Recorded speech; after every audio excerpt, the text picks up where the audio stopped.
Hi guys! Welcome back sa ating YouTube channel, ang mga ka-Adel. Ito po si Adel. Guys, kung bago lang po kayo dito sa ating YouTube channel at ngayon lang po kayo nakapanood, sana po huwag ninyong kalimutang mag-subscribe at pakihit din po ng bell button para po ma-notify po kayo kapag may bago tayong video. So dalawa lang po muna yung ipapakita ko sa inyo. Susunod yung iba naman po. So meron po akong update sa inyo ngayong 2025. Ito po yung ating Ghosty. At ito naman po ay yung ating Mindosay. Sa ngayon po, ito lang muna yung aking isi-share, yung ating Mindosay guys. So, ayan, ang kapal na nila, no? At ang ating pong Ghosty, may flowers siya ngayon.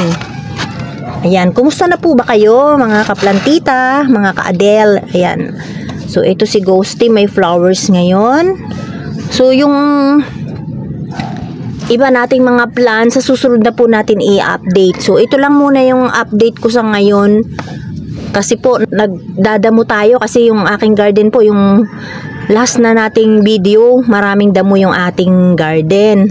So, dahil wala po ako masyadong time dito, dahil pabalik-balik lang po ako. So, ayan, mag-update muna tayo kasi iba na yung ating year ngayon, 2025 na.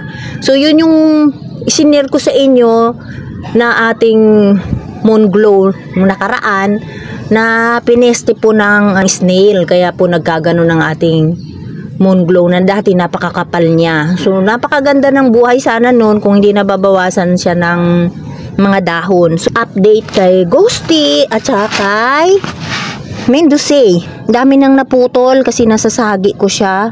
Pero okay pa naman siya. Maganda pa rin. O, ayan o. So, marami rin po akong pinropa nitong ating Mindosay guys. O, ito po pala yung ating pinopropang Mindosay. Ayan, di ko na inayos yung dahon. Ginanyan ko na lang. Basta binudbud ko na lang lahat dyan. Kasi para pag tumubo is marami sila na sabay-sabay. Tapos ito naman, mga putol na sanga. Ayan, nandyan o. So yan, meron pa tayong iba. Sa susunod na lang.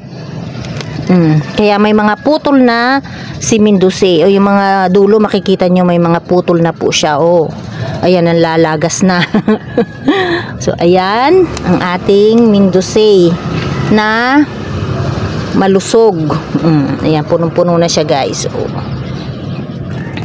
Ayan, cute lang ito kasi maliliit siya. Ayan, o.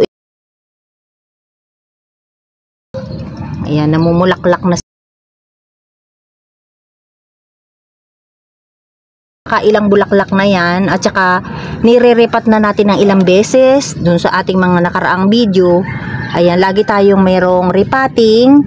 Tapos, nasishare ko din po sa inyo yung ating potting mix. Minsan, pare-parehas lang yung aking potting mix. Minsan po talaga binabago ko siya. Para malaman natin kung ano yung mas maganda sa ating mga sakis o mas gusto niyang ating mga succulent. Ayan. Short video lang guys itong gagawin ko kasi yun, naglilinis tayo ng garden. So, pakunti-kunti lang yung ating mga vlog ngayon. Ayan, i-update ko lang muna kayo dito sa ating Ghosty at sa ating Mindosay. So, yung ibang plans po, sa susunod na po tayo mag-update. So, tingnan po ninyo yung aking natanggalan ng damo. Hindi pa rin po maayos yung aking garden sa aking left side kasi mga houseplant yung nandito. Madamo pa rin po. So, ayan guys, oh. Natanggal ko na po yung ibang, nakita nyo na sobrang daming damo tapos natutuyo na. Natanggal ko na yung iba. Tapos yung aking mga Lourdes dyan ay, na po, kumonti na. Oh. Marami nang namatay dito sa aking mga houseplant dahil kailangan nila ng parating nadidiligan. Minsan pag matagal kami doon, mainit, natutuyo po sila. Kaya itong sa left side nito, hindi ko pa po siya naaayos. So, siguro mga sakis na muna yung ating i-update sa mga susunod nating video. Ayan, so sa ngayon yan lang po muna. So, yan po muna ang aking update guys sa ating dalawang succulent. So yan guys ang ating video sa ngayon at thank you for watching. Bye!